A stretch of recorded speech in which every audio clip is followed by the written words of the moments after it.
Hey there, Pleasant View. This week we're going to be learning about stringed instruments. So like guitars and violins and cellos and things like that have a string that makes a sound. So you're going to hear from my friend Mr. V, and his primary instrument is the guitar, which of course is a stringed instrument. And he knows a whole lot about all the other string instruments as well. So here is Mr. V. Hey, Mr. V here. I'm going to be talking to you guys not just about the guitar, but I'm going to be talking to you guys about string instruments in general. Now, string instruments can be grouped up into two groups. One are the bowed kind, and one are the plucked kind. The guitar is a plucked instrument. The other ones, the violins, violas, cellos, and the double basses are the bowed ones. String instruments, if we go back, the earliest string instrument is a one-string instrument, and it was found in Southeast Asia about 4,500 years ago. So this is before the turnover from BC to present day. And that was a one-string bowed instrument. The reason it was one string is because they thought when they were hunting to pluck their string on the hunt to keep everybody in tempo. They would do different things, making the note higher or lower depending on where the hunt was, or to stop, to keep going. They did a whole bunch of different stuff with that one bowed instrument. About when it turned over from BC to AC, it went from one string to two strings, and that was in India. About 1300s to 1400s, you got a fiddle-like instrument that was popping up in China and in England, and that was almost what the modern day violin kind of is. Around the same time as that fiddle instrument came out, a 5-string like instrument that was like the guitar, but it was called the vihuela, popped up in Spain. So this is the plucked instruments instead of the bowed instrument. And the lute popped up in England. The lute had around 10 strings when it first came out. The difference between the lute, the vihuela, and this fiddle instrument that popped up was the amount of strings. Yes, it's plucked and bowed, but the amount of strings. The vihuela had 5, the lute came out with 10, and the fiddle had 4. And in the 15 and 1600s, another guitar popped up, and this one had 10 strings on it. This guitar was a Baroque guitar, not Baroque like it's in 2 pieces, like mine's about to be, but it was in courses. Courses are just doubling of strings, so they thought of it as a 5-string, not a 10-string. That would be ridiculous.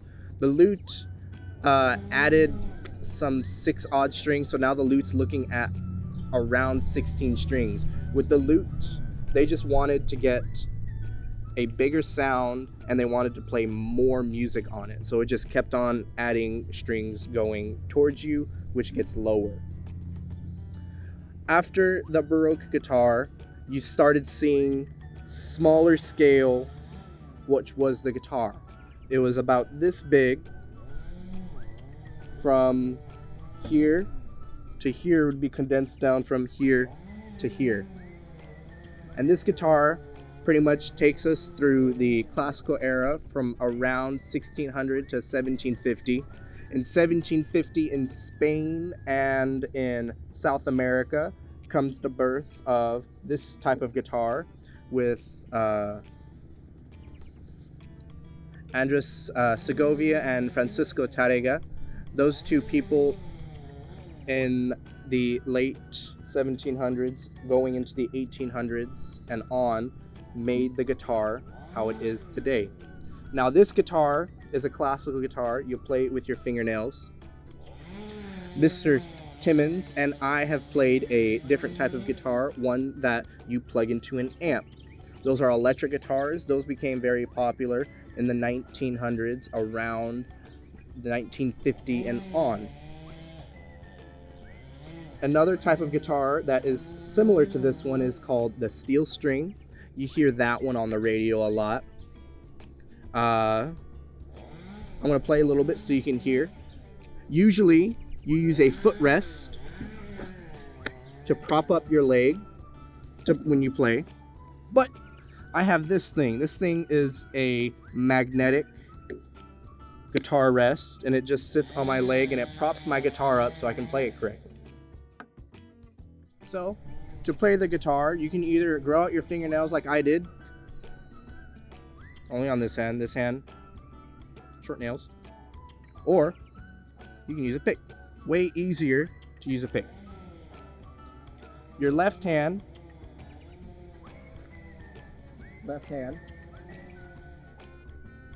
pushes down the strings on the fretboard. Your right hand,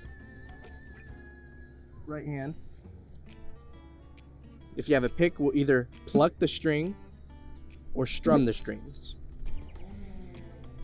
You push down finger 1, 2, 3, maybe even finger 4. You always go by finger 1 first, finger 2 second, third, and then finger 4. Don't try to just grab it, because then you get nasty stuff. If you put your fingers down in sequential order and you get really good at it, you'll always play the chord you mean to. You take the pick and strum straight down to the ground. Act like you're dusting. When you get to a point to where you can switch chords and you want to start plucking instead of strumming, try to get one string instead of all of them to sound just like and just as loud as your strum. So instead of, you would get, it's moderately loud. When you switch between chords, you don't want to hear this. That's the open string. If you wanted to hear an open string or the open guitar chord, it would label it in the music. If it doesn't, don't do it.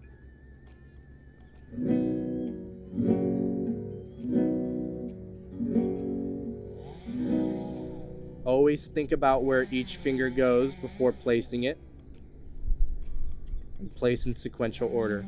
So 1, 2, 3. 1, 2, 3.